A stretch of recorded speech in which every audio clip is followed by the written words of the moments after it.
嗱，以後想食排吉呢，可以試下我呢個方法，非常好味，我兩個老闆娘都搶住食。又來啦，妹妹，嗱，今日呢個排吉啊，你一定要學起嚟喎。啲排吉又平咗喎。第一步，俾啲生粉同埋清水揸下去，將佢啲污糟邋遢啲嘢、血水啊揸出嚟，再沖洗乾淨。嗱，啲排吉啊，一定要索下水，咁樣蒸出嚟呢就唔會水汪汪。再準備啲薑、葱、蒜，俾2羹豉汁醬落去，再淋啲滾油、少許鹽、砂糖、蠔油、豉油。呢個汁蒸鮑魚、龍蝦都可以，記得收藏好啦。再倒入排吉度。拍視頻真係唔容易㗎，俾個愛心支持下你，唔該晒大家。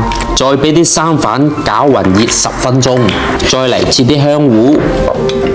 攞嚟煎下佢，煎過後個香芋會好食好多㗎。茶樓通常係炸嘅，我哋喺屋企可以攞嚟煎。再鋪上熱好個排吉，大火蒸佢12分鐘。最後俾啲葱花，咁樣整出嚟個排吉嫩滑輕鬆鐵骨，超正啊！快啲試下啦！